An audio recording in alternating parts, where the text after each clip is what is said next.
جحیفہ کہتے ہیں کہ میں نے حضرت علی رضی اللہ عنہ سے پوچھا کہ کیا تمہارے پاس کوئی اور بھی کتاب ہے؟ انہوں نے فرمایا کہ نہیں مگر اللہ کی کتاب قرآن ہے، یا پھر فہم ہے جو وہ ایک مسلمان کو عطا کرتا ہے، یا پھر جو کچھ صحیفے میں ہے۔ میں نے پوچھا اس صحیفے میں کیا ہے؟ انہوں نے فرمایا دیت اور قیدیوں کی رہائی کا بیان ہے، اور یہ حکم کہ مسلمان کافر کے بدلے قتل نہ کیا جائے۔ صحیح بخاری حدیث نمبر 111۔ قبیلہ خزاعہ کے کسی شخص نے بنو لیث کے کسی آدمی کو اپنے مقتول کے بدلے میں مار دیا تھا۔ یہ فتح مکہ والے سال کی بات ہے۔ رسول اللہ صلی اللہ علیہ وسلم کو یہ خبر دی گئی۔ آپ نے اپنی اونٹنی پر سوار ہو کر خطبہ پڑھا اور فرمایا کہ اللہ نے مکے سے قتل یا ہاتھی کو روک لیا۔ امام بخاری رحمۃ اللہ علیہ فرماتے ہیں اس لفظ کو شک کے ساتھ سمجھو۔ ایسا ہی ابو نعیم وغیرہ نے القتل اور الفیل کہا ہے۔ ان کے علاوہ دوسرے لوگ الفیل کہتے ہیں۔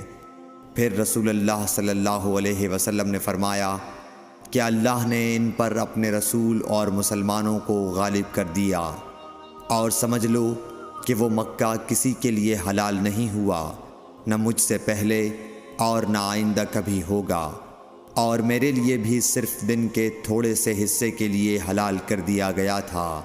سن لو کہ وہ اس وقت حرام ہے، نہ اس کا کوئی کانٹا توڑا جائے، نہ اس کے درخت کاٹے جائیں، اور اس کی گری پڑی چیزیں بھی وہی اٹھائے جس کا منشا یہ ہو کہ وہ اس شے کا تعارف کرا دے گا۔ تو اگر کوئی شخص مارا جائے تو اس کے عزیزوں کو اختیار ہے دو باتوں کا، یا دیت لیں یا بدلہ۔ اتنے میں ایک یمنی آدمی ابو شاہ نامی آیا اور کہنے لگا یہ مسائل میرے لیے لکھوا دیجئے۔ تب آپ نے فرمایا کہ ابو فلاں کے لیے یہ مسائل لکھ دو۔ تو ایک قریشی شخص نے کہا یا رسول اللہ مگر اذخر، یعنی اذخر کاٹنے کی اجازت دے دیجئے، کیونکہ اسے ہم گھروں کی چھتوں پر ڈالتے ہیں یا مٹی ملا کر اور اپنی قبروں میں بھی ڈالتے ہیں۔ یہ سن کر رسول اللہ صلی اللہ علیہ وسلم نے فرمایا کہ ہاں مگر اذخر۔ صحیح بخاری حدیث نمبر 112۔ وہب بن منبح کے بھائی کہتے ہیں کہ میں نے حضرت ابو ہریرہ رضی اللہ تعالی عنہ کو کہتے ہوئے سنا کہ رسول اللہ صلی اللہ علیہ وسلم کے صحابہ میں عبداللہ بن عمر رضی اللہ عنہ کے علاوہ مجھ سے زیادہ کوئی حدیث بیان کرنے والا نہیں تھا، مگر وہ لکھ لیا کرتے تھے اور میں لکھتا نہیں تھا۔ صحیح بخاری حدیث نمبر 113۔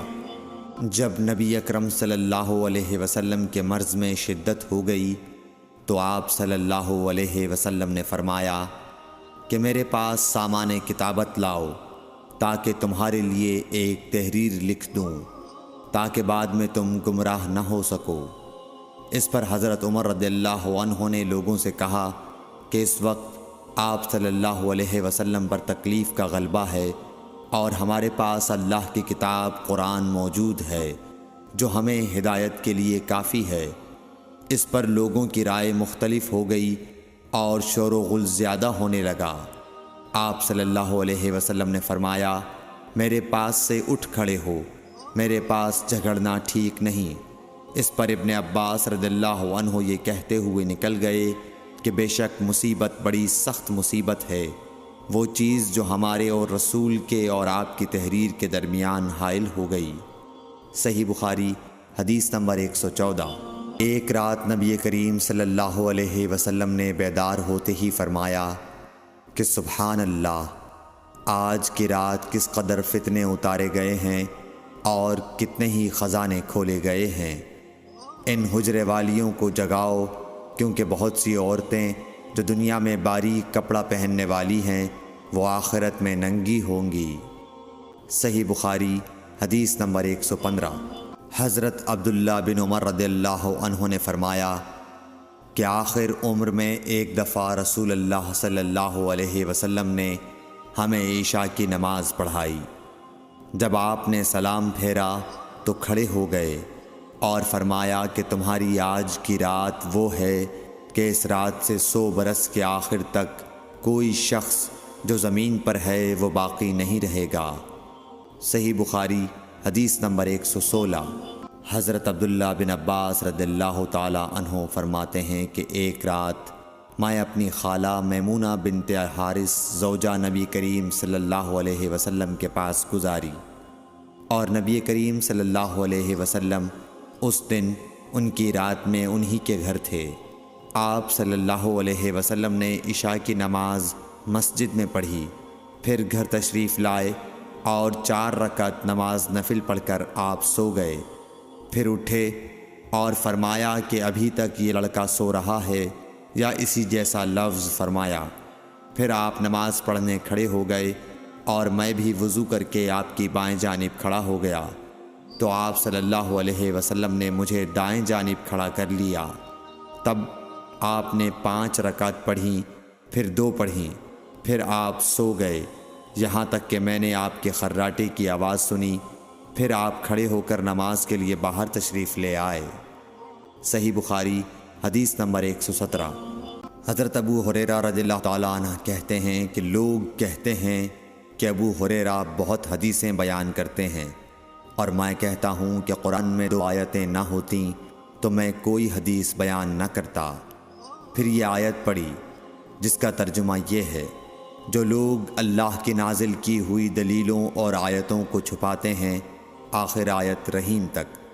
واقعہ یہ ہے کہ ہمارے مہاجرین بھائی تو بازار کی خرید و فروخت میں لگے رہتے تھے، اور انصار بھائی اپنی جائیدادوں میں مشغول رہتے، اور ابو ہریرہ رسول اللہ صلی اللہ علیہ وسلم کے ساتھ جی بھر کر رہتا، تاکہ آپ کی رفاقت میں شکم پوری سے بھی بے فکری رہے، اور ان مجلسوں میں حاضر رہتا جن مجلسوں میں دوسرے حاضر نہ ہوتے، اور وہ باتیں محفوظ رکھتا جو دوسرے محفوظ نہیں رکھ سکتے تھے۔ صحیح بخاری حدیث نمبر 118۔ ابو ہریرہ رضی اللہ عنہ کہتے ہیں کہ میں نے عرض کیا، یا رسول اللہ، میں آپ سے بہت سی باتیں سنتا ہوں مگر بھول جاتا ہوں۔ آپ صلی اللہ علیہ وسلم نے فرمایا، اپنی چادر پھیلاؤ۔ میں نے اپنی چادر پھیلائی۔ آپ صلی اللہ علیہ وسلم نے اپنے دونوں ہاتھوں کی چلو بنائی اور میری چادر میں ڈال دی۔ فرمایا کہ چادر کو بدن پر لپیٹ لو۔ میں نے چادر کو اپنے بدن پر لپیٹ لیا، پھر اس کے بعد میں کوئی چیز نہیں بھولا۔ صحیح بخاری حدیث نمبر 119۔ حضرت ابو ہریرہ رضی اللہ عنہ فرماتے ہیں کہ میں نے رسول اللہ صلی اللہ علیہ وسلم سے علم کے 2 برتن یاد کر لیے ہیں، ایک کو میں نے پھیلا دیا ہے، اور دوسرا برتن اگر میں پھیلاؤں تو میرا یہ نرخرا کاٹ دیا جائے۔ صحیح بخاری حدیث نمبر 120۔